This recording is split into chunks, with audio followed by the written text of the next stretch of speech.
세상의 모든 지식 언더스탠딩. 네, 자 언더스탠딩 시작하겠습니다. 예, 한반도가 지금으로부터 500년쯤 전에는 예, 조선이었겠죠? 뭐 그랬겠죠. 임진왜란이 끝난 직후에 네, 아유 진짜 살기 힘들다는 거였을 거고, 1000년 전에는 뭐였을까요? 고려 시대였을 거예요, 그죠? 예.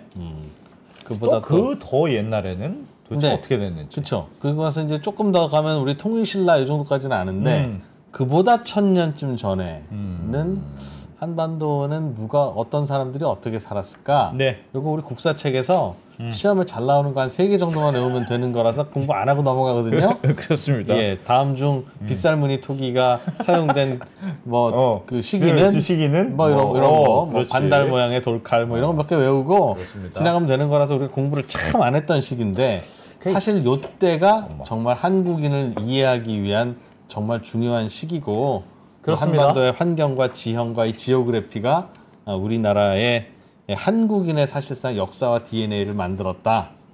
가만히 생각해 보면 한국인의 뿌리는 뭔지, 우리는 어디서 왔는지, 뭐 이런 거. 예. 그리고 아프리카에 있던 사람들이 처음에 인류가 아프리카에서 시작됐다는데 그렇습니다. 아프리카에서 왜 여기까지 왔어? 뭐 등등 등등. 한국인의 뿌리와 관련한 이야기를 네. 지리학을 전공하신 분께 오늘 들어보려고 그렇습니다. 합니다. 매우 생소한 분야인데. 예, 우리가 고등학교 다닐 때는 지리학은 진짜 지리한 학문인 줄 알았잖아요. 나중에 저는 어른 되고 보니까 그게 진짜 재밌더라고.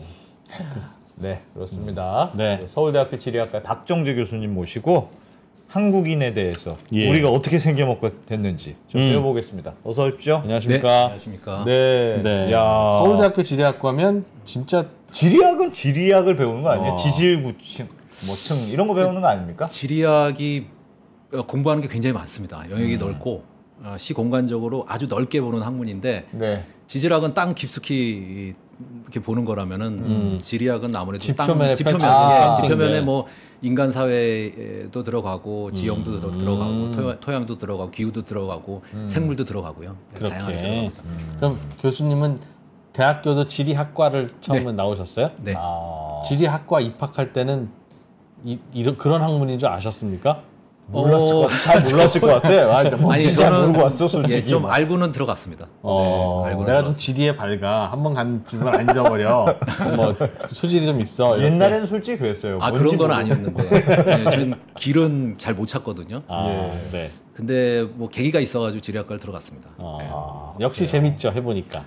굉장히 재밌는데 취직이 어려워가지고 그게 문제죠. 그거 하나가 유일한 단점이고 네. 다 장점이라고. 학과 이름을 난 바꿔야 된다고 생각합니다. 이과 아닙니까? 그래도 이과? 이과는 그게 아니죠. 서울대는 사회대에 있고요, 사회과학대. 사회과학대에 있고. 경희대 같은 학교에서는 이과대에 있고. 그래요. 그래서 이 학문이라는 게 왔다 딱 갔다 중간에 하는구나. 있어서 그러네요. 네, 과학도 다룰 수 있고 뭐 역사도 다룰 수 있고 경제도 다룰 수 있고 약간 복합 융합 학문이라고 보시면 될 것 같아요. 지리학에서 알겠습니다.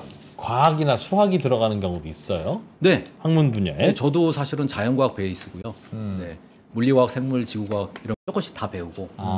그다음에 수학은 조금 덜 배우긴 하지만 이 컴퓨터하고 갖고 GIS라고 해서 지리 정보 시스템 뭐 이런 것들은 약간 공학하고도 연결이 되고 다양한 분야에서 지리학자들이 연구를 하고 있죠.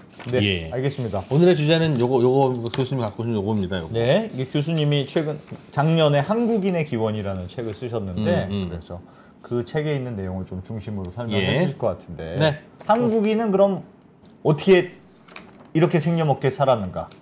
그게 주제겠네요. 그들은 어디서 왔는가? 어디서 왔는가? 네. 왠지 우주의 기원 이런 거 Where 얘기하는 것 같다. did they come from? 그냥 여기서 쭉 살던 게 아니었어요? 그럼 그 가설의 출발은 한국인은 그냥 여기 살았어 이게 아니에요? 그렇게 생각하시는 분들도 계시는데요.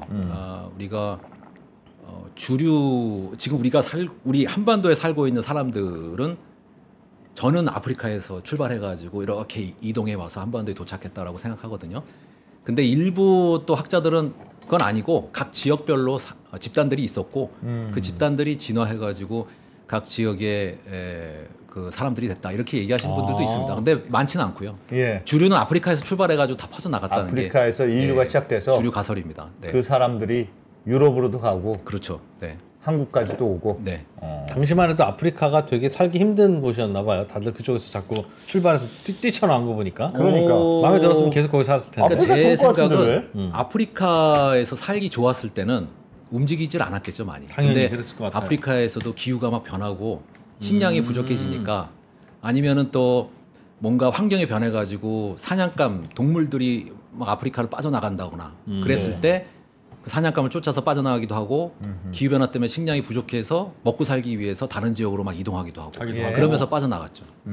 대부분. 이민자네요. 그럼 우리는 결국 아프리카 이민자. 뭐 한반도에 살고 있는 사람들뿐만 아니고 전 세계 모든 사람들이 결국은 어디선가 이동해가지고 들어갔으니까. 근데 그 배후에는 거의 대부분 기후 변화가 있었다고 볼 수 있거든요. 날씨. 대부분의 인류의 대부분 사람들이 다 기후 난민이라고 봐도 틀리진 않는 것 같아요. 기후 난민요? 기후뿐만 아니라 예를 들면 너무 그 동네가 살기 좋아서 그냥 아들 낳고 딸 낳고 잘 살다 보니 인구가 너무 많이 늘어나서 아유 식량도 모자라고 우리 떠나야 되겠네. 예. 뭐 그럴 그런 수도 거예요? 있잖아요. 그럴 수도 있죠. 네. 그래서 두 가지 요인인데 기후가 안 좋게 변한다거나 아니면 기후가 좋은 상태에서 인구가 너무 갑자기 늘어난다거나 네. 그런 두 가지 이유에 의해서 이동을 했습니다. 네, 맞습니다.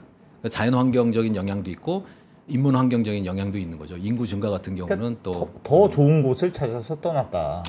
더 그렇죠. 살기 좋은 곳을 일단 찾아서. 여기에 있으면은 살기가 힘들 것 같으니까 예. 더 나은 곳을 찾아서 떠나는 거죠. 알겠습니다. 아프리카에 그럼 살던 우리의 조상의 조상들은 아프리카를 왜 떠났던 걸로 우리는 추정하고 있어요?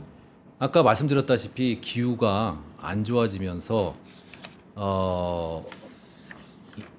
일단은 집단들이 빠져나가긴 했는데 이 지금 우리 호모사피엔스 그러니까 전 지구상에 퍼져서 살고 있는 이 호모사피엔스는 아프리카에서 5, 6만 년 전에 빠져나간 그런 네.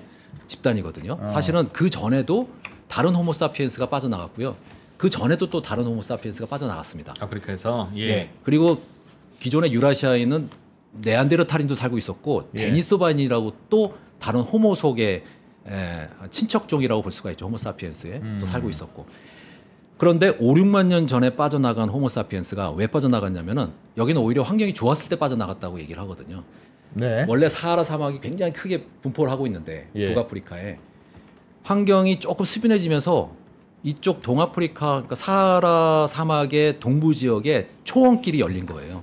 원래는 사막이었는데 예. 그러다 보니까 그 초원길을 따라서 사냥감들이 동물들이 막 빠져나가기 시작한 거죠. 예. 호모사피엔스는 사냥꾼이니까 동물 쫓아서 빠져나갔다는 게 하나의 유력한 가설이고 그 시기가 5, 6만 년 전쯤인데 거기서 빠져나와가지고 일부는 유럽으로 들어가고 일부는 동쪽으로 이동해서 인도 쪽 그다음에 우리가 흔히 순달랜드라고 하는 동남아시아 예. 과거에 거기를 순달랜드라고 불렀는데 동남아시아 지역이 인도 차이나 반도 있고 말레이 반도 있고 뭐 인도네시아 섬들이 있고 그렇잖아요. 예. 그게 다 큰 대륙으로 묶여 있었거든요. 빙하기였기 때문에 해수면이 낮아서. 몇만 예. 년 전만 해도 그렇죠. 그래서 우리가 그 지역을 순달랜드라고 하는데 순달랜드까지 도착한 그 호모사피엔스 집단이 그 다음에 북쪽으로 이동하고 남쪽으로 이동하고 이런 식으로 움직였습니다. 그러니까 결국은 왜 움직였느냐 그러면 5, 6만 년 전에는 기후가 좋아지면서 이동할 수 있는 통로가 열리면서 막 밖으로 빠져나갔다라고 얘기하는 게 그게 조금 유력한 가설이다. 이것도 사실 우리가 정확한 건 알지를 못해요. 가설로는 가설. 그렇죠. 당시에 기후가 네. 어땠는지는 모르는 거죠. 알죠. 아는데 네.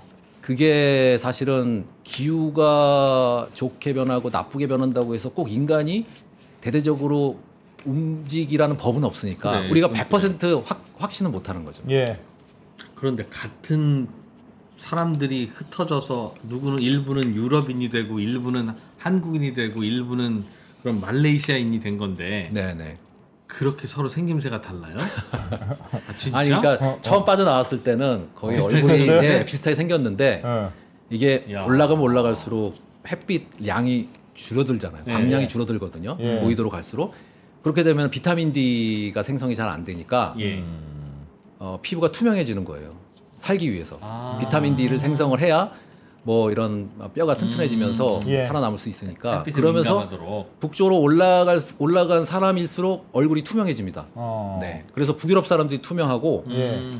아시아 쪽에서도 몽골 쪽 그 북쪽으로 올라가면 올라갈수록 얼굴이 남쪽에 있는 사람들보다 투명해요. 유럽 쪽 같이 그렇게 확연하게 얼굴이 환해지거나 그렇지는 않았지만 아시아 쪽에서는 네, 그런 경향이 보입니다. 진화의 결과죠. 아, 피부색이야 그렇다 쳐도 완전히 골격이 다른데 그 서양 배우랑 동양 배우는 골격도 사실은 아시아에서 팔다리가 짧은 거는 추워서 예. 사실은 대륙을 놓고 보면 서글프다.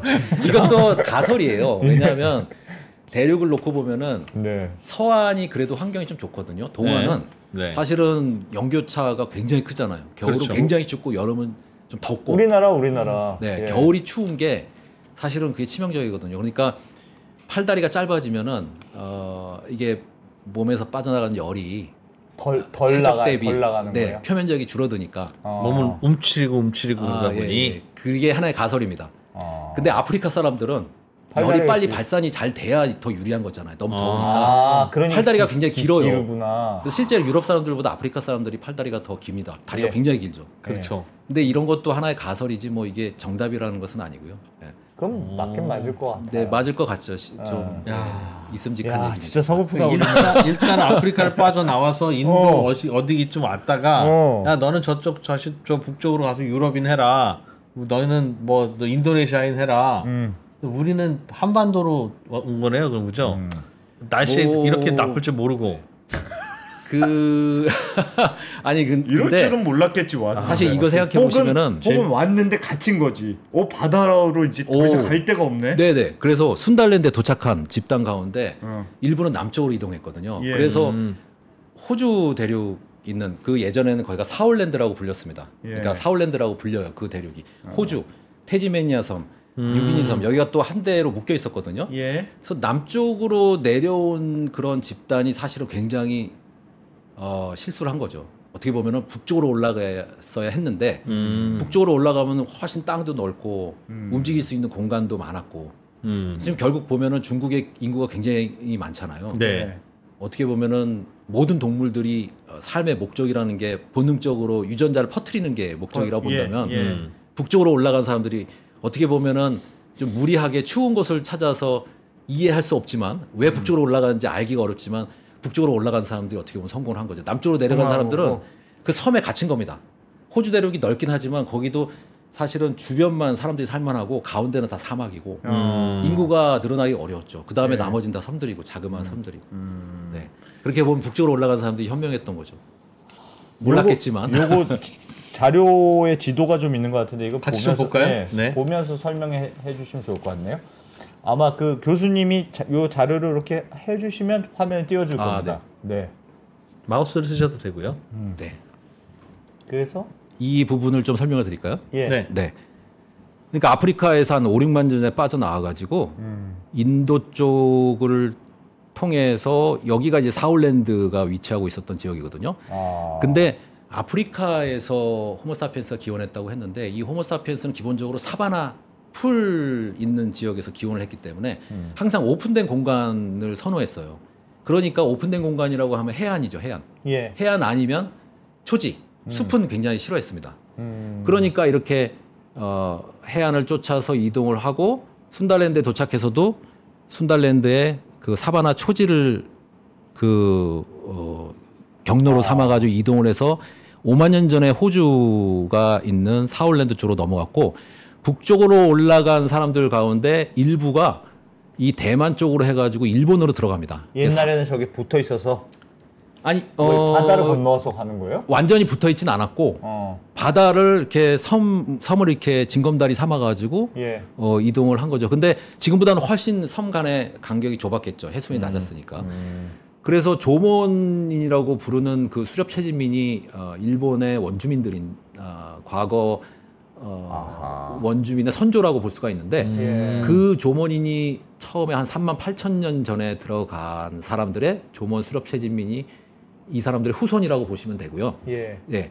그 다음에 일부가 올라가서 이쪽 동중국하고 과거에 이 서해는 또 육지로 드러나 있었거든요. 예. 이 넓은 땅에 한 4만 년 전쯤에 도착을 해가지고 여기서 사람들이 살다가 또 일부가 더 북쪽으로 올라가가지고 이 만주, 연해주 이쪽에 한 3만 3천 년 전에 도착을 해서 여기서 또 큰 집단을 이루면서 사는데 네. 이 아무르강에 있었던 사람들이 굉장히 중요했다. 동북아시아 뭐, 전체에서. 왜 왜 그랬냐면은 중요했어요? 네.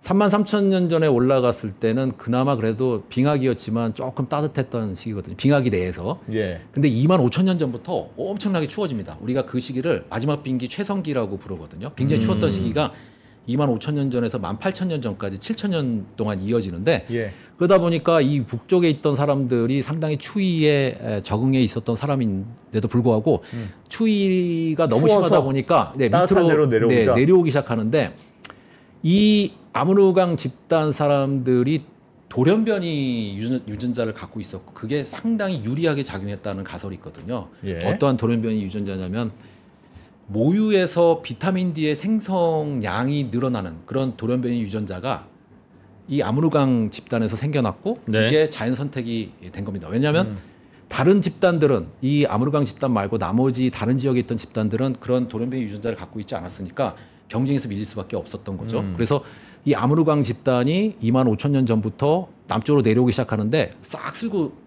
거의 양쯔강 있는 데까지 장강 있는 데까지 쭉 내려와요. 그 기존에 있던 이쪽 지역에 있던 사람들이 다 지는 거죠. 그때 수렵 채집민들은 보면은 타 집단을 그냥 다 죽이면서 전진을 했습니다. 왜냐하면은 얘네들을 노예로 삼을 필요도 없고 기본적으로 수렵 채집하면서 사는 사람들이니까 노동력이 별로 필요하지 않은 사람들이니까 예. 괜히 먹을 것만 축내니까 다 죽이면서 이동을 했거든요. 그래서 동북아시아의 전역에 퍼져 있는 그 수렵 채집민들의 유전자는 주로 이 아무르강 쪽에서 내려왔다라고 보면은 맞을 것 같아요. 이것도 물론 가설입니다만은 비타민 D가 왜 그렇게 중요했어요? 비타민 D 아까 말씀드렸다시피 그때 25,000년 전에서 18,000년 전 사이가 우리가 흔히 세차 운동이라고 하는 그 세차 운동의 영향으로 여름철에 광량이 상당히 줄어들었던 시기예요. 여름철에 햇빛 양이 줄어들었던 시기거든요. 햇빛 양이 줄어들게 되면 비타민 D가 생성이 잘 안 돼가지고 예. 또 뼈에 문제가 생기면서 특히 어린 애들이 살아남지를 못합니다. 굉장히 취약해져요. 그러니까 그런 비타민 D가 많이 생성되는 모유를 만들어내는 그 유전자를 갖고 있으면 굉장히 유리했던 거죠. 살아남고 성장을 하고 그런 집단의 인구가 쭉 유지가 되면서 건강한 사람들로 이루어지니까 예. 다른 집단들보다 훨씬 경쟁력이 있었던 거죠. 네. 그리고 조금 더 설명을 드리면은 이 예. 아무르강 쪽에 있던 사람들이 북쪽으로 이동하고 또 이쪽 바이카로스 쪽에 사람들이 또 있었습니다. 그 사람들은 이쪽 아프리카에서 빠져나와가지고 유럽 쪽으로 들어가고 동쪽으로 이동하고 또 북쪽으로 이동한 사람들이 있었어요. 그러니까 세 갈래로 이동한 거거든요. 세 갈래로 이동해서 북쪽에 도착한 사람들인데 이 사람들은 그렇게 사람 수는 많지 않았어요. 왜냐하면 당연히 그런 게 예, 북쪽으로 갈 리가 없잖아요. 그렇죠. 북쪽에는 생산성이 떨어지기 때문에 예. 수렵 채집할 게 별로 없잖아요. 네, 그 당시 굉장히 추웠기 때문에 지금도 몽골은 초원지대고 사막이고 그런데 그때는 더 먹을 게 없었을 텐데요. 저거는 진짜 독고다이를 하러 갔구나. 독고다이. 저기 그러니까- 가면 사람이 없을 거다. 그렇죠. 경쟁을 피해서 간 거죠. 워낙에 수렵 채집민들은 또 상당히 넓은 영역이 필요하거든요. 수렵 예. 채집에서 살려면. 그러니까 경쟁이 있다 보니까 북쪽으로 이동한 사람들. 근데 이 사람들은 어떤 특징을 갖고 있었냐면은 기동성이 엄청나게 뛰어난 사람들이었어요. 네. 그러니까 남들보다 훨씬 더 넓게 막 움직일 수 있는 능력을 갖고 있었던 집단이었던 것 같아요. 그래서 호모사피엔스가요? 호모사피엔스의 한 집단이라고 볼 수가 있죠. 이 북쪽에 이 어떻게 보면 정착을 해가지고 살던 사람들. 그러니까 이 동쪽으로 이동한 사람들도 물론 이동 능력이 뛰어났겠지만 이 북쪽으로 이동한 사람들은 사실은 어떻게 보면 좀 더 생활력이 강하지만 경쟁력은 좀 떨어지는 뭐 이렇게 설명을 하면 되지 않을까 싶은데요. 그러니까 뭔가 붙었을 때는 싸움에선 지지만 뭔가 견뎌내는 능력은 더 있는 톨러런스가 더 강한 뭐 이런 식으로 설명을 해볼 수가 있는데 그래서 조금 환경이 조금 터프하더라도 그렇죠. 사람이 경쟁자가 없는 곳으로 자꾸 간. 그랬을 거라고 생각을 합니다. 동물들도 그렇거든요. 아마 그래서- 저게 저때부터 시작해서 끝까지 저 만주벌판까지 간 게 아니라 네. 처음에 나왔을 때는 아프리카 말고는 인간이라는 족속이 없는 세상인데 있었습니다. 제가 아까 말씀드렸다시피 있었습니다. 그 전에도 호모사피엔스가 주기적으로 빠져나왔고 또 네안데르탈인도 있었고 예. 그다음에 데니소바인도 있었어요. 네. 원래 원주민들도 있었다. 있었어요. 근데 이 5, 6만 년 전에 빠져나온 호모사피엔스가 굉장히 강력했던 거죠. 다 휩쓸고 지나갑니다. 다 죽어요.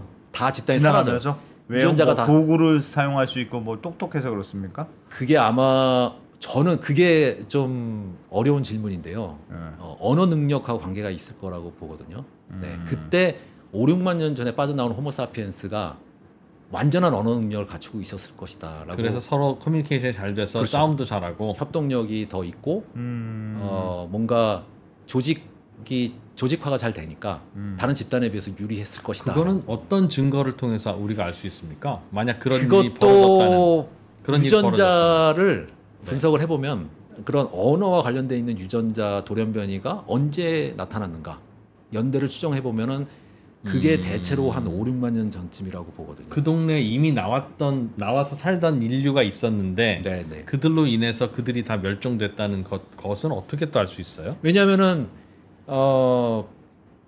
그 과거의 호모사피엔스 집단이나 네안데르탈이나 데니소바인의 그 유전자들이 많이 남아있지 않고 거의 왜냐하면은 아예 없을 거라고 가정은 못 하는데 왜냐하면 이렇게 뭐 만나면은 또 그 관계도 맺고 그랬을 테니까 같은 호모 속이니까요. 예. 호모는 같은 호모 속에 어떻게 보면은 네안데르탈인 유전자가 우리 몸에 있다고 그러거든요. 예. 네안데르탈 유전자도 있고 데니소바인 유전자도 있는데 어떻게 보면은 같은 종이라고도 할 수 있는 그러니까 정의적으로 보면은 예. 종의 정의적으로 보면은 우리가 같은 종이라도 할 수 있는데 실제 우리가 다른 종으로 구분은 하긴 합니다. 네안데르탈인하고 데니소바인은 호모사피엔스랑은 다른 종으로 구분을 하지만 예. 관계를 맺었다는 거죠. 그래서 예. 그러니까 유전자가 남아 있는 거죠. 예. 네. 여하튼 근데 우리가 그 쓸고 지나갔는지는 어떻게 아느냐? 예. 유전자 분석을 하면은 예.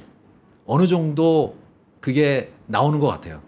네, 5, 6만 년 전에 빠져나온 저도 제가 직접 이 고유전자를 분석하는 사람은 아니라서 예. 정확하게 설명은 드리긴 어렵습니다만은 이 직접 분석하는 사람들이 5, 6만 년 전에 빠져나온 호모사피엔스가 다 쓸고 지나갔다라고 얘기하는 거는 고유전체 분석 결과를 토대로 해서 하는 말이거든요. 그러니까 과거 인골들을 막 발굴해서 그 인골들에 포함되어 있는 DNA를 분석을 하면 요즘 남아 있는 사람들 중에는 없더라. 그게 요즘 남아 있는 사람들 보면은 과거에 이런 네안데르탈인 데니소바인 과거의 호모사피엔스 유전자가 극히 적게 남아 있기 때문에 멸종됐구나 원래 그런 네. 사람들은. 아마 5, 6만 년 전에 빠져나온 사람들에 의해서 대부분 제거됐을 것이다. 여기서 발견된 거에 DNA가 어떻더라. 네네. 저기서 발견된 건 어떻더라. 그렇죠. 근데 이건 더 옛날 거야. 네. 뭐 그런 식으로 맞춰보는 거군요. 그렇죠. 이렇게. 그러니까 옛날 인골들, 고인골들의 유전자하고 그 다음에 전 세계에 살고 있는 현대인의 유전자, 그거를 비교해가면서 어느 지역에서 어떤 사람들이 출발해가지고 어느 경로를 통해서 이동해서 지금 살고 있는 이곳에 도착했는가. 지금에도 조금씩 남아있을 테니까 그렇죠. 그게 어떤 식으로 왔는지를 지도를 그리는 거군요. 그러니까. 그렇죠, 그렇죠.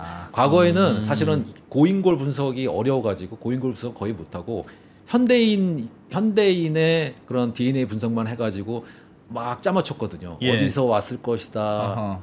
뭐 그렇게 추정을 했는데 그게 고인골 분석 결과가 막 나오기 시작하면서 그게 나오기 시작한 게 얼마 안 됐습니다. 뭐 2, 30년 정도밖에 안 됐는데 수만 년 전에 사람 뼈. 그렇죠. 그게 그 뼈는 계속 있었는데 그 뼈에서 DNA를 추출해가지고 분석하는 기법은 사실은 그게 얼마 되지 않았어요. 예. 2, 30년 정도밖에 안 됐으니까 예. 그 고인골을 분석하면서부터 과거 현대인의 DNA를 분석해서 대충 추정한 거를 다 바꿔가고 있습니다. 아하. 예.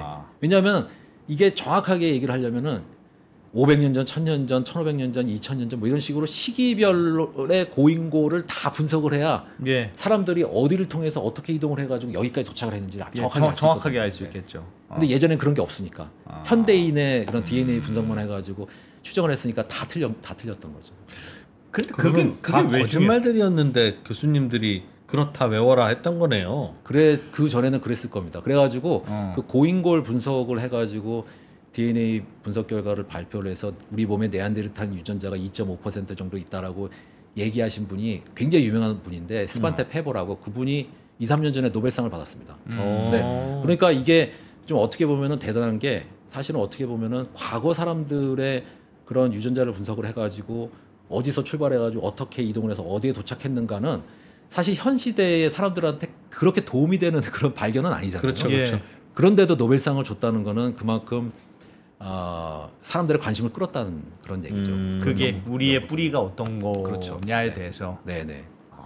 그럼 아프리카에서 왔다는 건 그 고인골 분석을 통해서 확실한 사실이에요? 고유전체 분석하는 사람들은 거의 확신은 합니다. 근데 그 아예 그 두개골 모양을 연구하고 막 이런 분들도 계시거든요. 예. 그러니까 뭐 오스트랄로피테쿠스니 뭐 그런 거 연구하시는 아주 오래전에 뼈에서는 DNA 추출이 안 되기 때문에 그냥 인골의 모양이나 형태 갖고 인간의 기원을 연구하시는 분들도 있는데 고인류학자라고 부르죠. 그런 분들은 사실은 이 고 DNA 분석자들하고는 대척점에 있기 때문에 서로 경쟁 관계에 있기 때문에요. 인정을 안 하기는 하는데 아프리카에서 나온 게 아니고 다지역 기원설이라고 해서 각 지역에서 집단이 각각 진화해가지고 각 지역 사람들로 변했다 이렇게 얘기하시는 분들도 있습니다. 아, 주로 그런 설도 있어요? 네, 다지역 기원설이라고 얘기를 하죠. 곳곳에서 네. 인간이 나타나서 그러니까 곳곳에서 다 집단이 있었고 또 물론 사람들이 막 섞였겠죠. 근데 기본적으로 주가 됐던 그런 사람들은 각 지역에 살던 사람들이지 아프리카를 빠져나와가지고 온 사람들이 이동했던 아니다. 사람들이 아니다라는 겁니다. 아프리카 기원설은 원래 각 지역에도 사람 비슷한 녀석들이 있긴 있었으나 다 아프리카에서 해주죠. 온 홈호사피엔스가 다니는 족족 다 그쵸. 없애버리고 네. 이렇게 세상을 평정하게 된 거야라는 설이 있고 그런 설이죠. 네. 그게 조금 더 유력하고 교수님도 그걸 믿으세요? 왜냐하면은 DNA를 분석하는 게 훨씬 더 정확하게 결과가 나옵니다. 네, 아무래도 인골 연구를 해가지고는 뭔가 정확하게 얘기를 하기가 좀 어렵게 느껴져요. 제가 봤을 때는. 네. 알겠습니다. 그러면 이게 예전에 인류가 이렇게 아프리카에서 왔다가 네. 서로 이제 막 자꾸 이동했다는 뜻인데 네. 그게 날씨 때문에 자꾸 이동한 거다. 저는 그렇게 생각합니다. 그게 결국은 근본적인 원인은 기후 변화고 기후가 갑자기 한랭해지거나 건조해지거나 그 다음에 거기에 인과관계적인 측면으로 들어가면 그 다음에 식량 부족이죠. 그러니까 기후가 변화하면서 식량이 먹을 게 달라지고 수렵 채집민은 수렵할 게 채집할 게 부족해지고 예. 농경민들은 농사가 잘 안 되면서 식량이 부족해지면서 사람들이 살기 위해서 좀 더 나은 환경을 찾아서 이동을 하면서 이렇게 전 지구적으로 사람들이 이런 식으로 근데 불편하게 되는 그렇다면 예를 들면 추워져서 네. 날씨가 살고 있었는데 날씨가 추워져서 더 따뜻한 데로 찾아가자. 그럼 모든 사람들이 다 남쪽으로 내려왔어야지. 전반적으로 남쪽으로 내려왔는데 예. 이게 항상 추웠던 게 아니고 춥다가 더워졌다 막 이렇게 주기적으로 바뀌었거든요. 기후가. 지구의 날씨가. 네네. 그러니까 올라갔다 내려갔다 했겠죠. 그래서 올라갔다 내려갔다 하다 그냥 밑에서 쭉 산 사람이 있고 뭐 그렇게 머물렀던 올라가기도 사람 하고. 그렇죠. 이게 사람들도 보면은 어떤 사람들은 쉽게 이동하는 사람도 있고 어떤 예. 사람들은 이동을 주저하는 사람들이 있듯이 예. 어떤 집단들도 그런 성향이 있었을 것 같고 기후 변화에 따라서 아주 쉽게 이동하는 집단도 있었을 것이고 그러지 않고 그냥 머무르는 집단도 있었을 것이고 그랬을 거라고 생각이 됩니다. 그래요. 기후 변화가 그렇게 심했나요? 어우, 왜 이렇게 올해는 왜 이렇게 더워? 이런 수준이 아니었나 보죠. 그게 과거를 돌아보면은 사실은 우리가 258만 년 전부터 빙하기가 시작이 됐다라고 얘기를 하는데요. 예. 네. 그 빙하기 내에서 상대적으로 따뜻했던 간빙기가 한 30차례 가까이 있었고 상대적으로 추웠던 빙기가 또 30차례 가까이 있었습니다. 예. 주기는 대략 보면은 빙기가 한 11만 년 정도 11만 네, 이어지고 11만 간빙기가 한 10,000년 정도 이어지는 그런 주기예요. 그래서 예. 빙기가 훨씬 더 빙하기니까 예. 빙기 내에 빙기의 그런 기간이 훨씬 더 길었죠. 예. 간빙기는 10,000년 정도만 지속이 되고 다시 빙기로 들어가고 그랬거든요. 만년이 짧아요? 10,000년이 사실은 근데 우리 단위의 개념이 다르구나. 그렇죠. 우리 호모사피엔스가 농경을 시작한 게 한 10,000년 전쯤이에요. 예. 농경을 시작해서 그 다음에 기후가 안정적으로 10,000년 동안 이어져 오고 있는 겁니다. 예. 그래서 문명이 발전할 수 있었고 제도나 문자나 기술 이런 것들을 만들어낼 수가 있었던 것이죠. 그래서 인간이 지금까지 발전해 왔다. 이렇게 발전한 것은 홀로세의 그런 안정적인 기후 때문이다라고 얘기를 합니다. 예. 그 전에 빙기 때 마지막 빙기 때는 그때는 계속 추웠던 게 아니고 또 1500년 주기로 막 따뜻해졌다 추웠다 따뜻해졌다 추웠다 막 이걸 반복을 했거든요. 예. 근데 그 규모가 변화 규모가 거의 평균적으로 9도 10도예요. 네. 지금 우리 홀로세 10,000년 동안 지금 기온의 변화가 0.5도에서 1도 정도 변했다고 그러거든요. 근데 지금 1850년 이후로 한 1.2도 정도 올랐다고 하지만 평균적으로 보면 홀롯의 기간 내내 한 0.5도에서 1도 정도만 왔다 갔다 했습니다. 근데 그 변화 갖고도 사람들이 막 덥다, 아사하고 뭐 먹을 게 없어가지고 죽고 살기 위해서 막 이동하고 막 그랬거든요. 근데 과거 빙기 때는 그 폭이 9도 정도였다고 한다면 평균 9도. 사람들이 뭔가 문명을 이루면서 살 수가 없는. 근데 왜 그래요? 지구가 왜 갑자기 그렇게 지구 온난화가 있는 것도 아니었을 텐데. 그렇죠. 온난화가 있는 것도 아니고 왜 갑자기 온도가 10도씩 변해요? 그게 그 아까 세차 운동 잠깐 말씀드렸는데 우리가 그걸 밀란코비치 사이클이라고 해가지고요. 지구하고 태양 간의 관계가 조금씩 변합니다. 주기적으로. 그래가지고 원래 지구가 있으면 태양이 원형으로 돌다가 타원형으로 돌다가 다시 원형으로 돌다가 막 이렇게 변하기도 하는데 아니요. 지구가 돕니다. 태양 주변을. 예. 제가 말을 잘못 들은 말씀 잘못 들었네. 언제적 천동설을 제가 말을 빨리 하다 보니까 이거는 꽤 오래전에 바뀌었습니다. 제가 지동설을 말씀드렸는데 이 태양이 중간에 있고 지구가 원형으로 돌다가 타원형으로 돌다가 원형으로 돌다가 그렇게 원형으로 돌 때가 있어요? 타원형으로 도는 게 아니고? 그러니까 그게 그것도 새로운 학설입니다. 타원형으로 도는데 타원형에서 조금 원형에 가깝게 완전히 원형은 아니고요. 네네네. 이해합니다. 네네. 복잡하게 막 이렇게 그런 게 있고 그 다음에 또 하나가 지구 자전축이 지금 23.5도로 기울어져 있잖아요. 그게 정해져 고정되어 있는 게 아니고 계속 왔다 갔다 하고. 세차 운동이라고 하죠. 그거 세차 운동이 아니고 그거는 지구 자전축의 경사각의 변화 뭐 이런 식으로 표현을 하고요. 세차 운동은 지구 자전축이 바라보고 있는 방향이 지금은 북극성을 바라보고 있는데 북극점이 북극성을 바라보고 있거든요. 과거 10,000년 전에는 베가성이라고 하는 다른 별을 바라보고 있었어요. 그래서 바라보는 방향이 달랐어요. 축이 달랐다는 얘기잖아요. 축이 한 방향을 바라보면서 계속 지구가 자전을 하는 게 아니고 축이 계속 변합니다. 그래서 그러한 영향으로 인해서 그 세 가지 요인으로 인해서 주기적으로 빙기가 오고 간빙기가 오고 빙기가 오고 간빙기가 오고 그랬어요. 그럴 때마다 사람들이 막 이동을 하고 그 다음에 남쪽으로 이동했고 북쪽으로 이동했고 뭐 이런 과정을 거치게 된 거죠. 좀 복잡하죠. 제가 이거를 이 PPT가 없이 설명하려니까 좀 힘들긴 하네요. 해보죠. 알겠습니다. 그래서 빙하기에 날씨가 오니까 사람들이 따뜻한 데로 이동하기도 하고 왔다가 다시 따뜻해지면 위로 시원한 데로 올라가고 왔다 갔다 했다.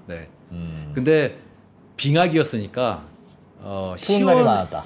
추운 날이 많았고 기본적으로 내려오는 그 집단의 규모가 더 컸겠죠. 빙하기에서는 추운 게 힘드니까요. 근데 그래서 우리 인간이 사실은 추위에 잘 적응한 그런 동물이라고 볼 수가 있고 지구상에 살고 있는 포유류들은 대부분 추위에 잘 적응을 합니다. 그래서 지구 온난화가 더 무서운 거라고 볼 수 있거든요. 지구 온난화는 사실은 인간이 보면은 어떻게 보면은 이런 추위보다 더 적응하기 어려울 수도 있어요. 과거에 겪지 못했던 그런 온도 상승이기 때문에.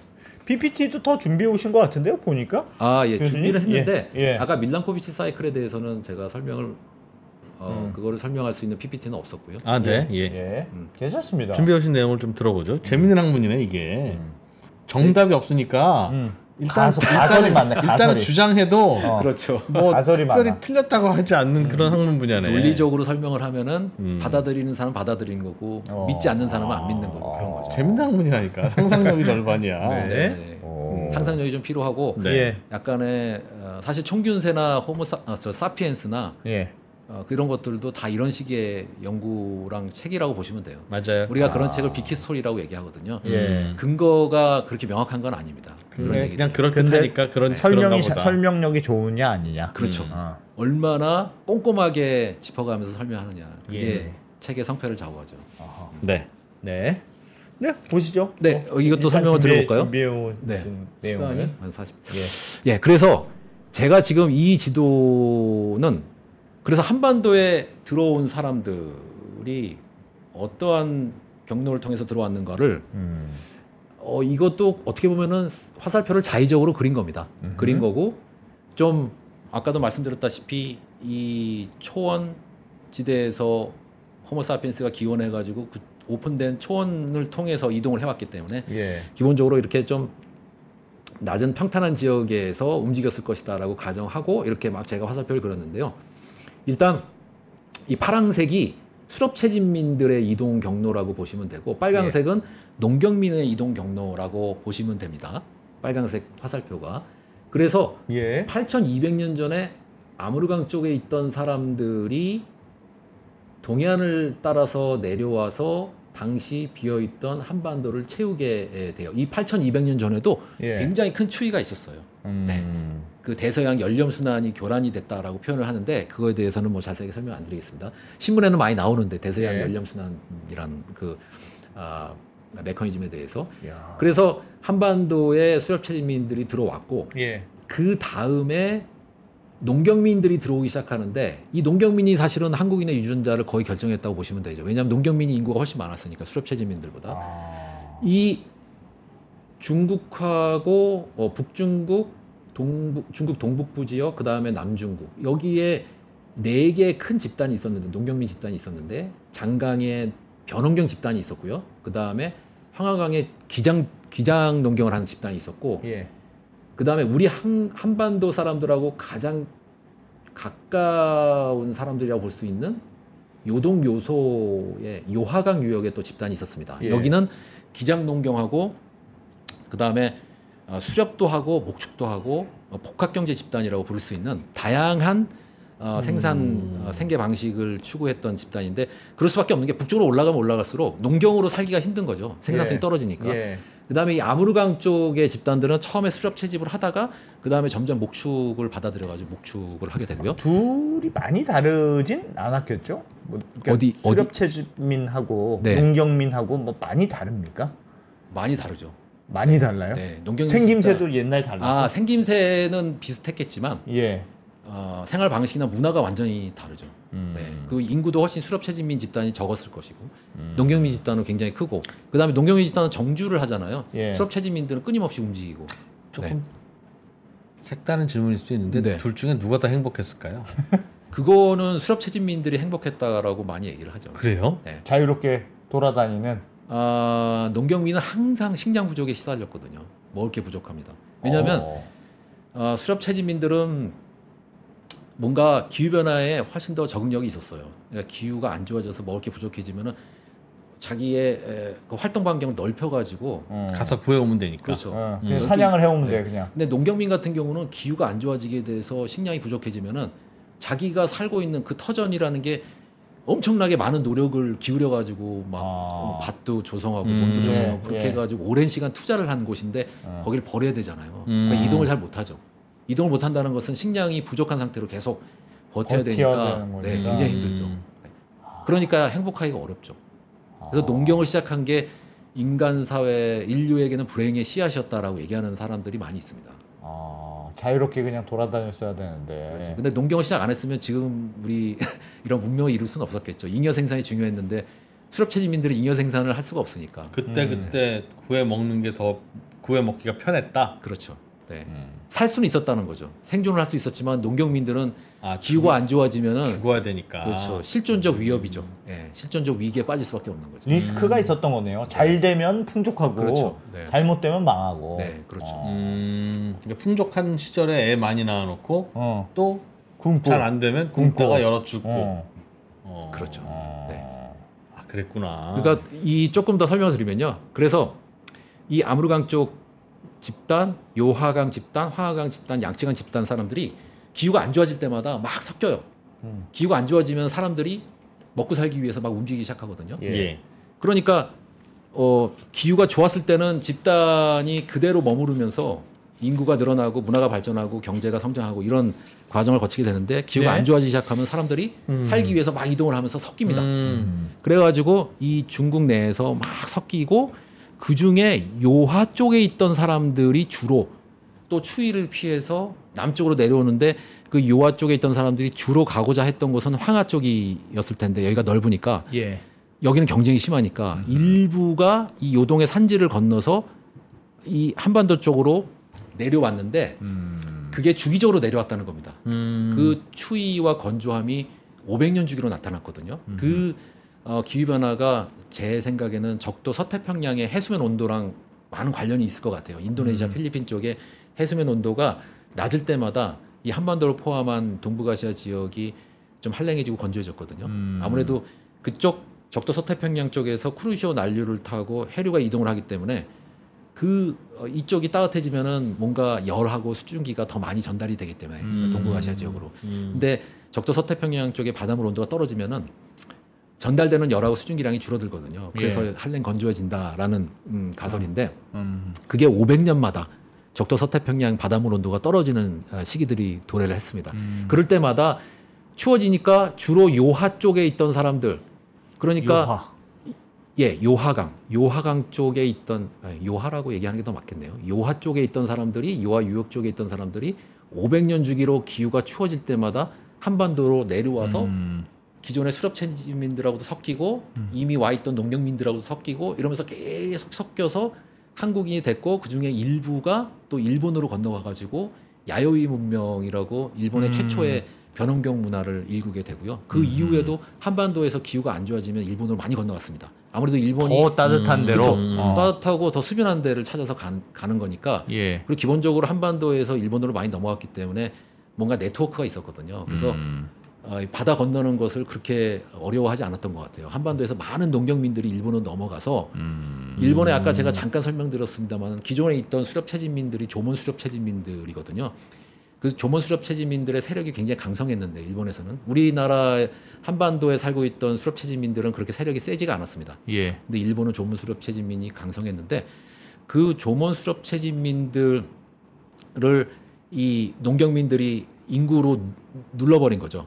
그러면서 지금 일본인의 유전자 분석을 해보면은 한 90% 정도가 한반도에서 넘어간 농경민의 유전자고요. 기존에 있던 조몬 수렵 체지민의 유전자는 한 10% 정도 남아 있습니다. 일본인 몸에. 주로 홋카이도에 살고 있는 사람들이 그 조몬 수렵 체지민의 유전자를 더 많이 갖고 있어요. 평균적으로. 왜냐하면 이 큐슈를 통해서 한반도의 농경민들이 일본으로 들어왔거든요. 그러다 보니까 이 일본 본토에 있던 사람들이 남북으로 찢어진 거예요? 찢어져가지고 많은 사람들이 홋카이도로 들어가고 그 다음에 일부는 이쪽 육구 열도 밑에 오키나와 있는 쪽으로 내려가게 됩니다. 그래서 그쪽 남북 쪽에 있는 사람들이 이런 그 예전에 조몬 수렵 체지민들의 유전자를 평균적으로 더 많이 갖고 있고 한반도에서 내려간 사람들이 중심 지역을 차지하고 혼슈의 그 중심지는 다 거의 한반도에서 넘어간 농경민의 유전자. 라고 보시면 됩니다. 그러니까 일본 사람하고 한국 사람들하고 굉장히 가까운 거죠. 굉장히 비슷하겠네요. 외모도 뭐 그냥 봐도 비슷하니까요. 저렇게 보면 중국, 한국, 일본은 굉장히 비슷한 유전자를 갖고 있다고 봐야 되겠네요. 그렇죠. 근데 중국 같은 경우는 그 남중국에서 또 위로 남중국 쪽에서 이런 그 해안을 따라서 많이 중국 쪽으로 들어갔는데 한반도 쪽으로는 이 장강에서 출발해가지고 이동한 사람들이 많이 들어오지 않은 것 같아요. 그리고 또 한반도에는 이 아무르강 집단에서 많이 들어온 대신에 또 이 지금 한족이라고 부르는 사람들에게 이 아무르강 집단의 유전자는 많이 들어가지 않았습니다. 그러다 보니까 중국하고 한국하고 중국인하고 한국인하고 조금 달라요.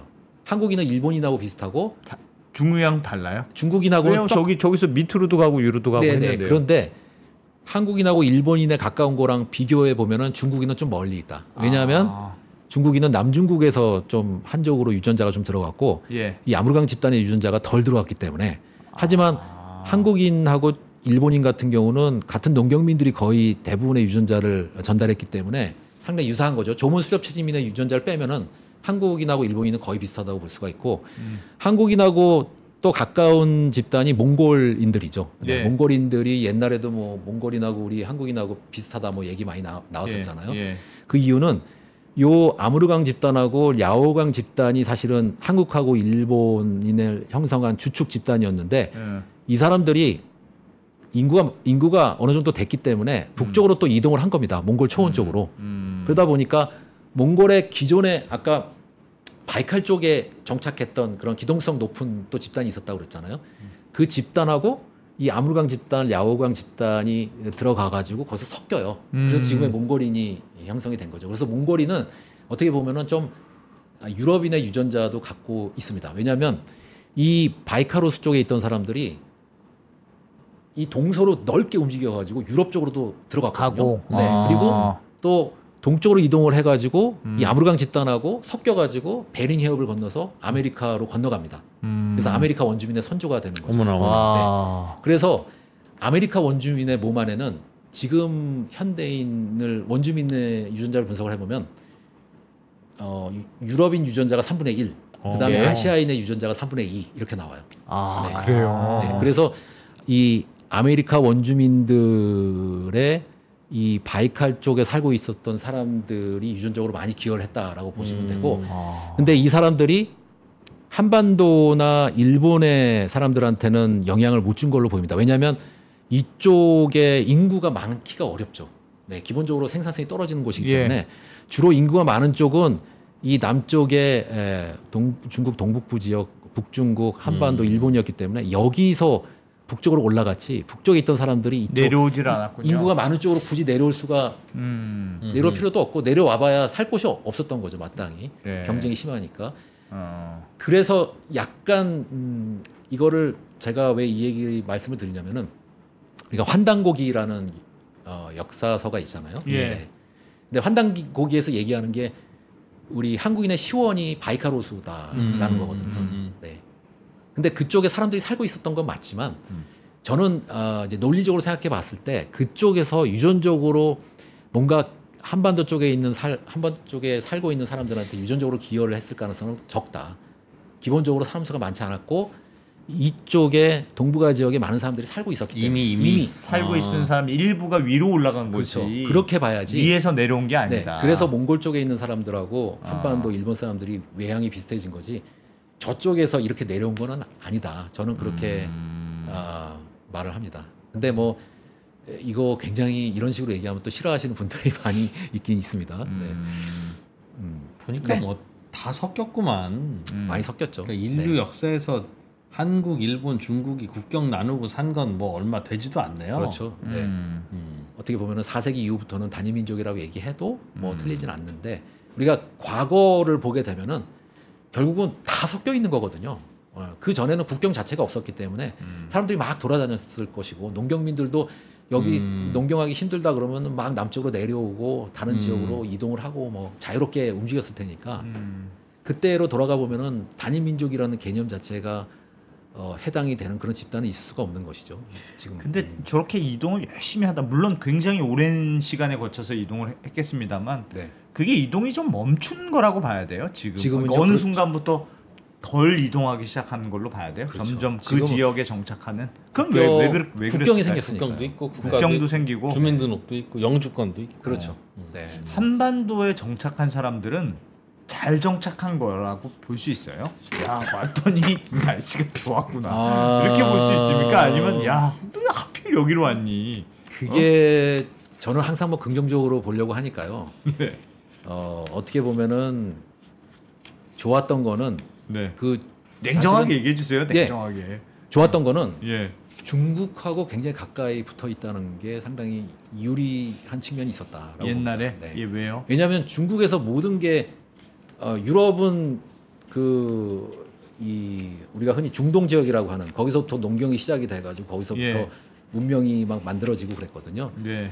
근데 동아시아 쪽에서는 황하강, 요하강, 그 다음에 장강 이런 데서 문명이 아주 오래 전부터 일찍이 시작이 되고 변원경이나 기장농경 같은 농경이 최초로 시작이 됐거든요. 그런 지역들에서. 근데 농경이 먼저 시작이 됐다는 거는 물론 개개인은 힘들었지만 수렵차진민 시절보다는 농경민 시절이 훨씬 힘들었지만 농경이 먼저 시작이 됐기 때문에 잉여 생산이 먼저 이루어지면서 그 잉여 생산을 토대로 해서 이렇게 생산에 직접 투입될 필요가 없는 사람들이 막 만들어지면서 이게 나타나게 되면서 그 사람들이 문화를 발전시키고 제도를 만들어내고 문자를 발명하고 뭐 여러 가지 기술을 발전시키고 과학을 발전시키고 이런 식으로 되면서 빠르게 나라가 발전을 했거든요. 그 혜택을 보고 있는 게 사실은 유럽 나라들이고 아시아의 중국, 한국, 일본이죠. 중국은 약간 좀 어려운 시기를 겪었습니다만은 지금 다시 이렇게 확 빠르게 발전하고 있는 거는 저는 그 과거부터 쌓여온 문화의 힘이라고 봅니다. 농경을 일찍 시작했고 그때부터 문화가 축적돼 있는 게 있기 때문에 이렇게 빨리 발전할 수 있는 것이지 아무것도 없는 상태에서 그냥 뭔가 운에 의해서 아니면 뭔가 중국인의 그런 하여튼 그런 이상한 행동들에 의해서 발전하는 게 아니고 발전을 할 수밖에 없는 그런 조건을 갖고 있는 나라다. 저는 그렇게 생각을 해요. 왜냐하면 아주 오래전부터 문화가 굉장히 많은 문화가 축적이 돼 왔기 때문에 그런 거죠. 한국은 한반도는. 근데 그런 그 것들을 옆에, 쉽게 받아들일 수 있었던 거죠. 왜냐하면은 문화가 발전을 하려면은 기본적으로 인구가 많아야 됩니다. 예. 네. 근데 중국 같은 나라는 이게 엄청나게 땅도 넓고 인구가 많았기 때문에 거기서 많은 혁신들이 일어났어요. 문화의 혁신. 네. 그거를 쉽게 전달을 받을 수 있었던 거죠. 한국도 그렇고 일본도 그렇고 마찬가지입니다. 그래서 한반도라는 땅이 근데 또 한반도가 어떻게 보면은 삼면이 바다로 둘러싸여 있으니까 그렇게 또 중국이 대놓고 막 침략하기가 관리하기가 쉽지 않기 때문에 대놓고 침략하기가 또 쉽지 않은 그런 땅이었거든요. 네. 그러니까 원나라 정도 빼고는 사실은 막 점령을 한 그런 중국 왕조는 없잖아요. 위치상으로. 네. 위치상으로. 그러니까 붙어 있으면서도 어느 정도 독립을 유지할 수 있는 그런 지리적으로 좀 유리하지 않았나. 딱 좋다. 네.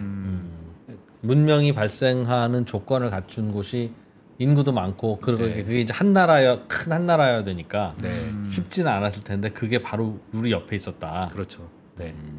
그게 긍정적으로 보자면 그런 거죠. 예. 물론 이거를 또 부정적으로 뭐 말씀을 드릴 수도 있습니다만은 뭐 굳이 뭐 부정적인 얘기를 할 필요는 없을 것 같고요. 우리나라가 지금 잘 살고 있잖아요. 예. 그러니까요. 약간 한반도가 그렇게 훌륭한 선택인가에 대해서도 퀘스천이 있어가지고요. 무슨 자원도 별로 없고. 그렇죠. 네, 그거는 맞고요. 그러다 보니까 이 부족한 자원을 극복하기 위해서 그런 약점을 극복하기 위해서 사람들의 그런 성실성이나 능력이나 이런 게 좀 이렇게 높아지지 않았나. 그렇지. 뭐 이런 생각도 해보고요. 살아남기 위해서. 피곤하지만 위대한 나라. 네. 위대하지만 피곤하다. 네, 살아남으려면은 뭔가를 또 만들어내고 혁신을 추구하고 창의력을 발휘해야 되고 뭐 그런 일들이 필요하니까 네. 그러면서 발전을 한 것 같습니다. 예전에 한반도의 날씨는 어땠다고 봐야 돼요? 시기별로 다른데요. 네. 어떤 시기를 말씀하시는 거예요? 우리 그러니까 처음에는 추위를 피해서 한반도로 들어왔다고 말씀 주셨는데 네. 그 이후로는 그래도 괜찮았던 모양이죠. 계속 살고 있었던 걸 그게 보니까. 제가 간단하게 말씀드리면은 25,000년 전에서 18,000년 전 사이 추워가지고 아무르강 쪽에서 네. 많은 사람들이 수렵 채집민들이 내려와서 내려와- 한반도를 예. 채웠고요. 예. 그다음에 18,000년 전부터 온도가 다시 올라갔거든요. 예. 이게 이제 빙기가 끝나면서 온도가 올라가는 겁니다. 온도가 올라가니까 또 한반도에 있던 사람들이 북쪽으로 올라갔어요. 덥다고. 덥다고 올라간 건 아니고 예. 전체적으로 동북아시아 지역에 살고 있던 이 수렵 채집민들이 예. 초원지대에서 사냥하던 사람들이었거든요. 근데 온도가 올라가니까 초지가 사라지고 숲이 막 들어오는 거예요. 초지는 북쪽으로 올라가고 그러다 보니까 초원지대에 살고 있던 동물들도 따라서 올라가니까 예. 이 사람들이 초원지대에서 물고기 잡고 사냥하던 사람들이니까 초지를 쫓아서 그다음에 사냥감을 쫓아서 북쪽으로 올라갔거든요. 예. 근데 한반도에 있던 사람들은 사실은 초원은 아니었죠. 한반도가 산지였기 때문에 한반도는 원래 수렵 채집민들이 그렇게 선호하는 땅이 아니었거든요. 그래서 인구가 적었는데 이 사람들이 그냥 고립돼서 살 수도 있었을 겁니다. 온도가 올라가면 더 좋거든요. 사실 산지에서 뭐 나는 것도 더 많아질 거고 예. 생산성이 예. 높아지니까. 근데 굳이 또 북쪽으로 올라간 거는 고립돼 있는 거가 상당히 위험하다고 판단했을 것 같아요. 왜냐하면 왜요? 이게 서해가 바닷물이 계속 들어오면서 한반도가 과거에는 이렇게 중국 땅하고 연결돼 있었는데 완전히 고립이 된 상태에서 또 점점 이 중국에 있던 사람들도 그 중원에 있던 사람들도 북쪽에 만주연해지 쪽으로 다 올라가 버리니까 이게 네트워크가 끊어지는 그런 상황을 맞이하게 된 거죠. 예. 그러니까 그 네트워크를 유지하기 위해서 그 옆에 큰 집단이 움직인 대로 거길 쫓아서 움직였을 것이다라고 하는 게 하나의 가설입니다. 네트워크를 유지하기 위해서. 그러다가 한반도가 또 비어 있는 땅이 돼버린 거죠. 그러다가 8,200년 전에 갑자기 또 추워져가지고 아까 대성 연렴순환이 교란이 되면서 추워져가지고 또 연해주 쪽에 있던 사람들이 내려오면서 한반도에 그때 처음으로 토기를 전파를 해요. 토기 문화가 그때 8,000년쯤 전에 8,200년 전쯤에. 예. 그 사람들이 수렵 채집민들이라고 보시면 돼요. 한반도에 살고 있던 수렵 채집민. 좀 따뜻한 나라 내려온 거예요. 그렇죠. 워낙에 추워지니까 8,000년 전에. 그다음에 또 약간 인구 문제도 있었을 것 같아요. 인구가 늘어나면서. 네. 그러고 3,700년 전 이후부터 요하 쪽에서 농경민들이 500년 주기로 쭉쭉쭉쭉 내려온 겁니다. 농경을 하는데 갑자기 추워지니까 농경이 잘 안 되니까 생산성이 높은 남쪽으로 향해서 계속적으로 내려온 거죠. 근데 그 사람들이 원래 내려오고 싶었던 곳은 황하인데 예. 길을 잘못 들었구나. 길을 잘못 들었다기보다는 저긴 너무 복잡할 것 같고 경쟁이 심할 것 같으니까 뭔가 나는 새로운 곳으로 가겠다. 그런 집단이 있었을 것 같아요. 네, 그래가지고 사실은 한반도가 평야가 좁잖아요. 예. 네, 이런 중원하고 비교하면은 평야가 훨씬 좁은데 그래도 뭔가 사람들이 내려와서 여기 안에서 섞인 길을 거죠. 잘못 든 거 아니까 길을 잘못 든 거? 한민족 대한민국 국민들은 매우 도전적인 선택을 한 사람들이네요. 그렇지. 그 소수 의견 좋아하고 그런 거야. 아니 그래도 저 황하로 갑시다. 황하로 가기로 했잖아요. 야, 네. 생각해봐. 거기 가면 우리가 몇 등이니 지금? 7등이라 7등. 왜 저기 가보자 지금. 그래서 가보자는 쪽으로 이제 간 조상들이니까 네네네. 삐딱하고 매우 모험적인 성향이네. 비주류고 괜히 시도해보고. 아니, 그러니까 나쁘게 생각하면 그런데 딱 보기에도 중국은 평야가 쫙 여기인데 여기 산이잖아. 그 괜히 사람 많은 곳에 가기 싫은 묘한 그렇죠. 체질이었던 네. 거예요. 우리는 평화를 사랑하는 사람들이 있을 수도 있죠. 왜요? 부딪히기 싫어서 싸워야 네. 되니까. 난 부딪히기 싫어. 아니, 이꼴저꼴 보기 싫다. 그런 류의. 아니 뭐 가정하자면 야. 그래서 이렇게 내려와가지고 같은 사람들. 그래서 네 그러니까 아까 8,200년 전에 추웠고 그 다음에 8,000년 전에서 5,000년 전이 굉장히 따뜻했고요. 그때는 굳이 농경민들이 이동을 해가지고 그랬구나. 남쪽으로 내려올 필요가 없어가지고 한반도에 수렵 채집민들만 살고 있었고 5,000년 전 이후부터 쭉 온도가 떨어지기 시작합니다. 떨어지는데 지속적으로 떨어지는데 중간중간에 500년 간격으로 갑자기 더 심하게 떨어지는 시기들이 있었어요. 추워지는. 예. 지속적으로 떨어지는데 또 그 와중에 500년 주기로 더 떨어지는 시기들이 있었던 거죠. 예. 그러니까 그때 사람들이 내려왔는데 사람들이 내려오면서 다양한 것들을 전달을 해줍니다. 뭐 토기도 전달해주고 뭐 청동기, 철기, 그다음에 기마문화, 뭐 다양한 북방의 선진 문화들이 그때 다 한반도로 전달이 됐고 한반도를 통해서 일본으로 또 전달이 되고요. 그래서 이게 좋은 것도 있고 나쁜 것도 있었던 거죠. 사람들이 힘들어가지고 막 이동을 하는데 오히려 후진적인 지역은 그 영향으로 갖지 못했던 선진 문물을 막 갖게 되는 그런 빗살무늬 토기예요? 빗살무늬 토기 막 이런 거? 뭐 여러 가지 토기 문화, 도구 문화, 뭐 그때 언어, 유전자 다 그때 사람들이 추워가지고 내려올 때 다 전달이 된 거라고 봅니다. 알겠습니다. 전 궁금한 게 하나 있었어요, 교수님. 네. 한반도에서 제주도 가는 거나 네. 한반도에서 일본 가는 거나 바닷길은 비슷하잖아요, 거리가. 네. 그런데 그러면 제주도도 한반도에서 이주한 사람들이 살았겠지. 거기가 무슨 아담과 하와가 거기서 시작했겠습니까? 아니죠. 네. 네.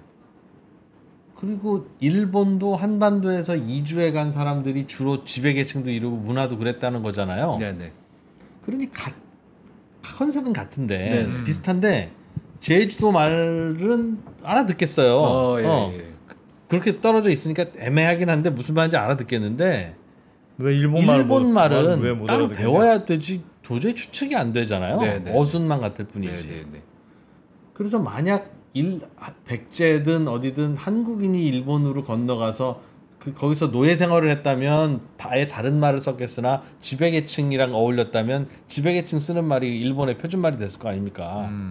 그러니 왜 말이 좀 비슷해야 될 것 같은데 너무 안 비슷해서 한국에서 한반도에서 일본으로 건너간 거가 네. 사실인 건지 잘 모르겠더군요. 네네. 그래서 가장 뭐 많이 나오는 얘기가 조몬 수렵 채집민 아까 제가 말씀드렸잖아요. 그 조몬 수렵 채집민이 그 선조들이 38,000년 전쯤에 일본으로 들어갔고 사실 우리가 조몬 수렵 채집민이라고 얘기를 하면은 16,000년 전부터 조몬 수렵 채집민들이 나타났다 얘기를 하거든요. 근데 얘네들이 그 대륙에 있었던 수렵 채집민하고는 달리 굉장히 규모가 컸어요. 왜냐하면 아무래도 태평양에 면하고 있다 보니까 먹을 게 상당히 풍부했던 거예요. 바다에서 얻을 수 있는 게 많아가지고. 일본 원주민들이. 그렇죠. 일본의 수렵 채집민들이. 그러니까 얘네들 규모가 크다 보니까 한반도에서 넘어간 농경민들의 언어가 조몬인의 언어에 많은 영향을 받았다라고 얘기를 합니다. 거꾸로 오히려 물론 그 농경민의 언어가 주축이었겠지만 조몬인들하고 섞이면서 조몬인의 언어에 영향을 받았을 것이다. 오히려. 네. 그런 얘기가 나오고요. 그 다음에 아까 제주도를 얘기하시니까 이게 좀 얘기하기가 좀 그렇긴 한데 바다가 아주 큰 장벽으로 작용했을 것이다라고 얘기를 하죠. 네. 한번 넘어간 다음에는 바다가 있으니까 아무래도 왔다 갔다 하기가 아무래도 육지로 연결돼 있는 것보다는 어려웠을 테니까. 근데 뭐 제주도는 그래도 일본보다는 조금 가까우니까 아무래도 그래도 언어가 좀 비슷했을 제주도에도 것이고. 원주민이 있었으나 소수여서 한반도에서 제주도로 일부가 넘어가면 야 오늘부터 이제 우리말 네가 우리말 배워 이 자식들아. 또 섞이고 또 섞이고. 그렇죠. 그래서 이제 우리 말이 제주도 말 비슷한데 네네. 한반도에서 일본으로 넘어갔을 때는 이제 저 사람들이 지금 수천만이다. 야, 우리 말을 어떻게 제대로 배우니? 그렇게 해서 오히려 역으로 영향을 받아서. 네. 그것도 가설입니다. 정확하게는 잘 몰라요. 근데 실제로 한국어랑 일본어가 많이 다른 건 맞는 것 같아요. 그 이동이 네. 사람들의 이동이 결국은 온도, 날씨가 영향을 많이 미쳤다고 네. 이제 하시는 건데 옛날에 그 날씨를 어떻게 합니까? 이것도 뭐 방법들이 있는데요. 예. 제일 뭐 잘 알려져 있는 게 빙하를 분석하는 거죠. 빙하. 예. 그린란드나 남극 같은데 아니면 고산지대에 가면 빙하가 두껍게 쌓여 있는데 예. 코어러를 통해 가지고 이렇게 코어링을 해서 뭘 한다고요? 코어링 이게 빼내는 거죠. 예. 이렇게 기구 같은 걸 써가지고 길쭉한 걸 빼는 거예요. 예. 그래서 우리가 더 데이 애프터 투마로우라는 영화 보면은 그 주인공이 그 연구하는 사람이거든요. 예. 주인공이 그러니까 빙하지대 가가지고 코어링을 해가지고 얼음을 쫙 빼낸 다음에 거기를 뭐 동위원소 분석을 하면은 과거의 그런 기온 변화를 추정할 수가 있고요. 그 다음에 또 나이테 분석을 하기도 합니다. 나무에 또 마찬가지로 이게 조그만 기구를 집어 넣어가지고 그 안에서 목심을 빼서 나이테의 두께를 다 재는 거예요. 현미경으로. 예. 그럼 나이테의 두께가 두꺼우면은 습했던 시기, 나이테의 두께가 얇으면 건조했던 시기, 뭐 이런 식으로 나무들. 네. 연도별로 우리가 습했고 건조했고를 알 수가 있는 것이고, 근데 저 같은 경우는 주로 하는 게 그런 습지를 찾아서 퇴적물을 뽑아 올려가지고 분석을 하는데요. 예. 또 마찬가지로 이 습지를 가서 기구가 있습니다. 기구를 네. 내려보내가지고 거기서 퇴적물을 뽑아서 그 퇴적물 속에 포함되어 있는 꽃가루를 분석을 해요. 꽃가루요? 네.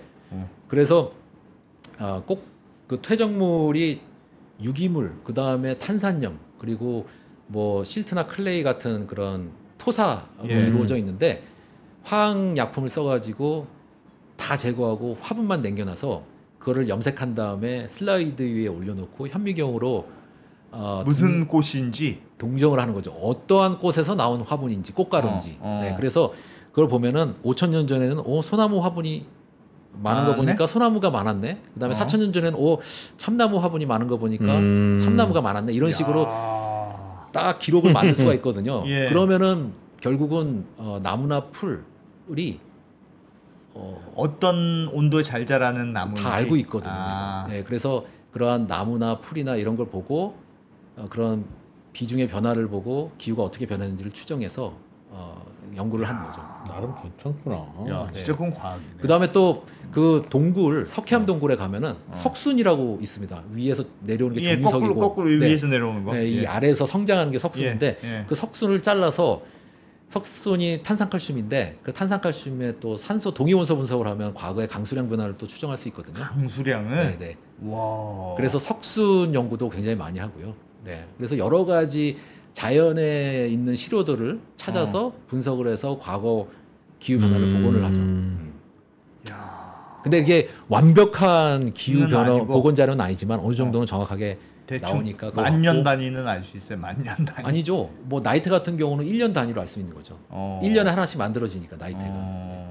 그러니까 그게 나이테는 굉장히 짧은 기간을 연구를 할 때 쓰고 거고. 빙하 같은 경우는 굉장히 긴 기간을 연구할 때 쓰고 그 퇴적물은 좀 그 사이 정도. 네.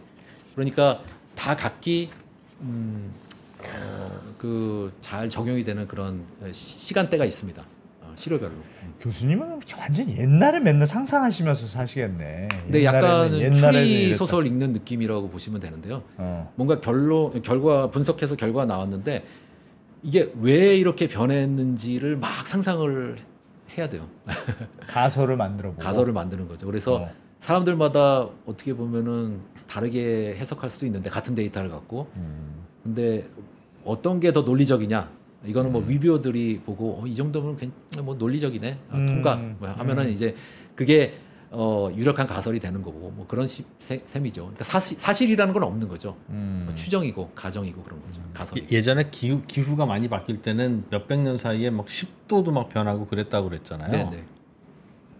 그런 거 생각하면 요즘 몇백 년 사이에 1.5도 올랐다고 이 난리를 치는 건 좀 오바 아닙니까?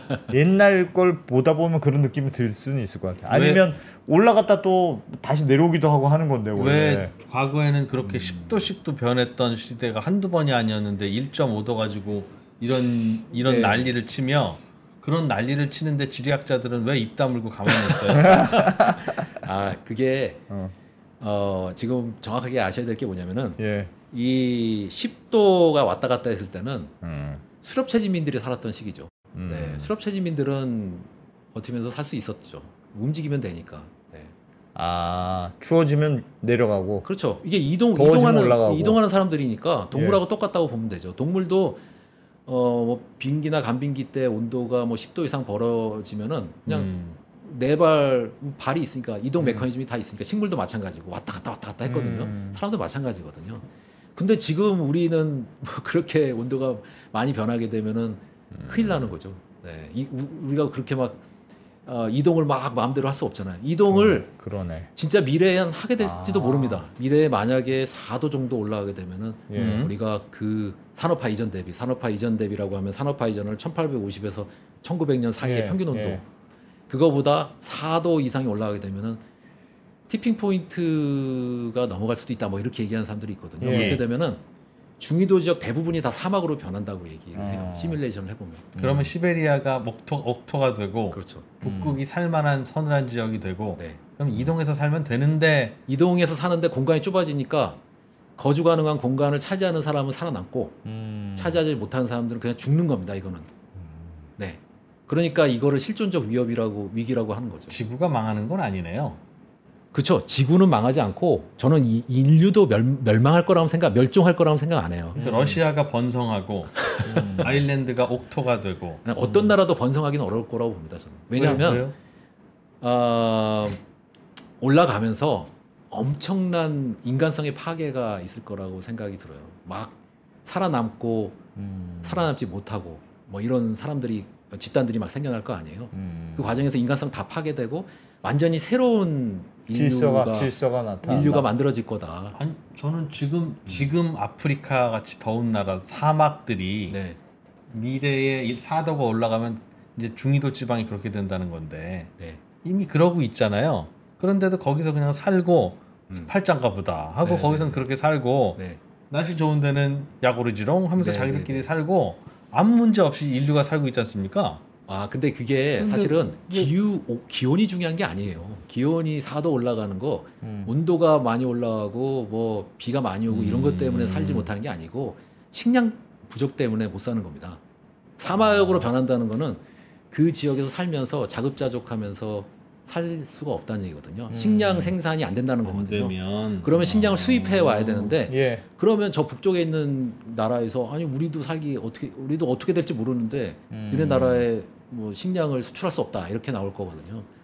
그러니까 결국은 움직일 수밖에 없는 거죠. 살기 위해서 먹을 걸 찾아서 사람들이 지금의 그런 아프리카 상황하고 다르죠. 지금은 전 세계에서 식량이 충분히 공급이 되고 있기 때문에 지금도 식량이 많이 나는 나라에서 그냥 수출해 주잖아요. 그렇죠. 네. 그때도 식량 많이 나는 나라에서 수출해 주지 않을까요? 지금도 하는데 왜 그때는 안 할까요?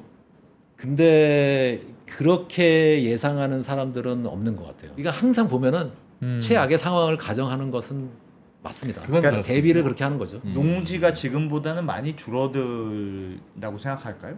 모르겠어요. 왜냐하면 여기가 사막화되면 위에가 또 비옥해지니까. 그게 빨리빨리 안 되겠지. 2%는 그냥 그렇게 막 억지로 막 그렇게 되잖아요. 러시아가 농사지으면 되잖아요. 뭐 이러지만 러시아에 갑자기 미국처럼 농민들이 생겨야 되는데 그럼 당연히 이주해 가야죠.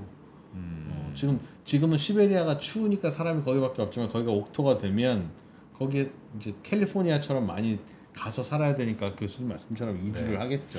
근데 저는 4도 얘기를 했지만 4도까지 올라가진 않을 거라고 저는 보고요. 많이 올라가면은 한 3도 이내로 막을 수 있을 것 같은데 한 2.7도 정도 예상하는 전문가들이 제일 많거든요. 그러니까 지금 1.2도 정도 올랐는데 앞으로 1.5도 정도는 더 오를 것이다.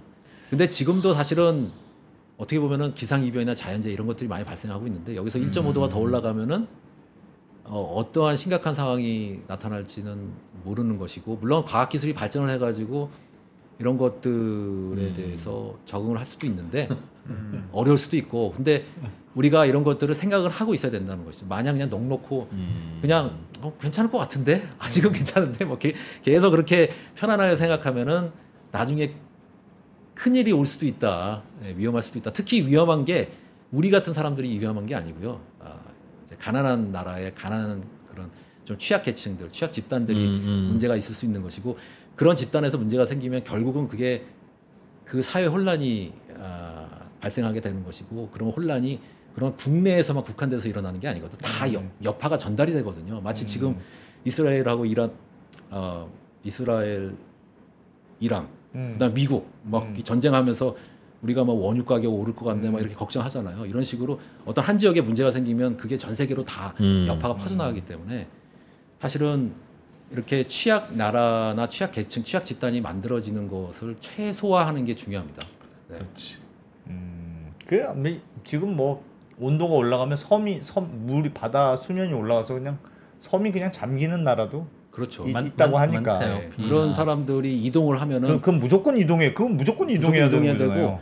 그게 제가 여기도 말씀드렸지만 요하강에 있던 사람들이 그냥 한반도로 내려왔다기보다는 요서에 있던 사람들이 요동으로 내려오고 요동에 있던 사람들이 순차적으로 한반도 북부로 내려오고 그다음에 한반도 남부로 도미노와 같이 이동을 하거든요. 한꺼번에 쭉 내려가거나 올라가는 게 아니고 그렇지. 마찬가지로 그게 공평하지. 네, 인도네시아 이쪽의 동남아시아 지역에서 해수면 상승에 의해서 살 곳을 잃은 사람들이 옆으로 결국은 국경을 넘어서 인도 차이나로 가고 인도 차이나에 있던 사람들은 남중국으로 가고 남중국에 있던 사람은 북중국으로 가고 이런 식으로 갈등이 퍼져나갈 거거든요.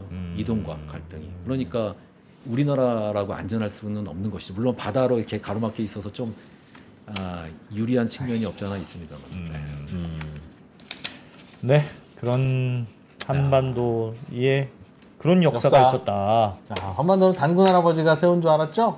그게 아니라 한반도는 수시로 날씨가 추워져서 따뜻한 남쪽 나라를 찾아 내려오다가 중국으로 안 가고 옆으로 살짝 삐딱선을 타. 사실은 우회전 신호에서 몰래 좌회전해서 빠져나온 매우 모험적인 비보호 좌회전을 한 우리 조상님들이 계속 한반도에 쌓여서 500년마다 한 번씩 그렇게 내려오셔서 내려올 때 빈손으로 온 건 아니고 또 당시에 또 재미있는 문명도 갖고 오시고 그렇게 해서 한반도는 짬뽕이 되었답니다. 그렇다. 그래서 사실 단군 할아버지는 그 중에 한 명이겠지 뭐. 네, 그런 얘기. 재밌네요. 이야.